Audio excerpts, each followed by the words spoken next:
ಪ್ರಥಮವಾಗಿ ಈ ಒಂದು ಕುರ್ಚಿ ವಿಧಾನಸಭಾ ಕ್ಷೇತ್ರಕ್ಕೆ 3,000 ಮನೆ ತರುವಂತ ಕೆಲಸ ನಾನು ಮಾಡಿದ್ದೆ. ಆ 3,000 ಮನೆ ಜೊತೆಗೆ ನಾವೇನು ತಮಗೆ ಚುನಾವಣೆ ಪೂರ್ವದಾಗ ಏನ ಆಶೆ ಮಾಡಿದ್ದೀವಲ್ಲ, ನಿಮಗೆ ಗ್ಯಾರಂಟಿ ಗ್ಯಾರಂಟಿ ಕೊಡ್ತೀವಿ ಅಂತ ಹೇಳಿದ್ದೀವಿ. ಆ ಪ್ರಕಾರ ಗೃಹಲಕ್ಷ್ಮಿ ಆಗಿರ್ಬೋದು, ಗೃಹ ಜ್ಯೋತಿ ಆಗಿರ್ಬೋದು, ಮತ್ತು ಇದನ್ನ ಬಸ್ ಒಳಗೆ ನಮಗೆ ಶಕ್ತಿ ಯೋಜನೆ ಆಗಿರ್ಬೋದು, ಮತ್ತು ಇನ್ನೊಂದು 5 kg ಮೊದಲ 5 kg ಅಕ್ಕಿ ಇತ್ತು, ಮತ್ತು 5 kg ಅಕ್ಕಿ ಕೊಡುವಂತ ಕೆಲಸ ಪ್ರಾರಂಭ ಮಾಡ್ತೀವಿ ಅಂತ ಹೇಳಿದ್ದೀವಿ.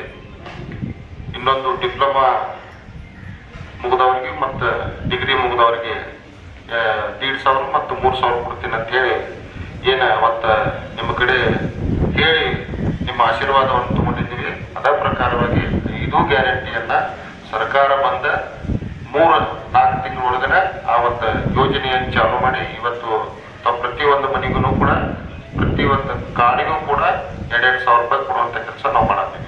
ಬರ್ತಾವೆ ನಿಮ್ಗೆ ಬರ್ತಾವ.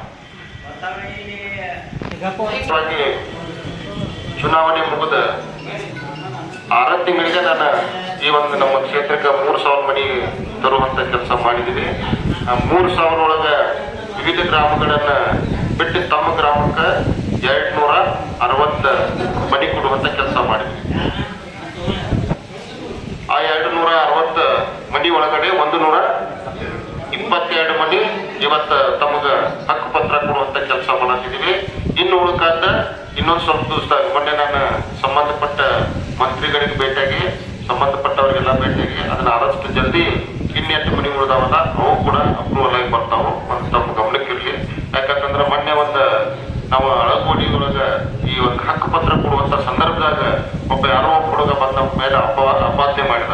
ಯಾಕಂದ್ರೆ ಪ್ರತಿಯೊಂದು ಮನೆಗೂ ಅವ್ರು ಗ್ರಾಮ ಪಂಚಾಯತಿ ಒಳಗೆ ತಗೊಳತ್ತಾರೋ ಅಥವಾ ಯಾರು ತಗೊಳತ್ತಾರೋ ಗೊತ್ತಿಲ್ಲ, 2,000 ರೂಪಾಯಿ ಪ್ರತಿಯೊಂದು ಮನೆಗೆ ಕೊಡ್ಬೇಕಂತ ಹೇಳಿ ಕೊಟ್ಟಾಗ ಮಾತ್ರ ಮನೆಗೆ ಕೊಡತ್ತಾರಂತ ಅನ್ನುವಂಥದ್ದು ನಾವು ಆರೋಪ ಮಾಡಿದ್ದಲ್ಲ, ಅದೆಲ್ಲ ಸುಳ್ಳು.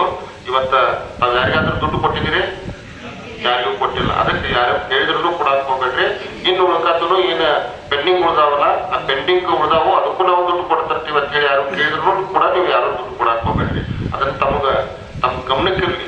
ಅದಕ್ಕೆ ನಾನು ಆ ಉಳಿದದ್ದು ಮನೆಯೂ ಆದಷ್ಟು ಜಲ್ದಿ ನಮಗೆ ತಂದು ಕೊಡುವಂತ, ಹಂಚಿಕೆ ಮಾಡುವಂತ ಕೆಲಸ ಮಾಡ್ತನು. ನಂದು ಬೇರೆ ಒಂದು ಕಾರ್ಯಕ್ರಮ ನನ್ಗೆ ಇರೋದ್ರಿಂದ ನಾನು ಜಲ್ದಿ ಹೋಗ್ಬೇಕಾಗೈತಿ. 10 ಮಂದಿ ಹಕ್ಕು ಪತ್ರ ಕೊಟ್ಟ ನಾನು ಸ್ವಲ್ಪ ಹೋಗುವಂತ ಕೆಲಸ ಮಾಡ್ತೀನಿ.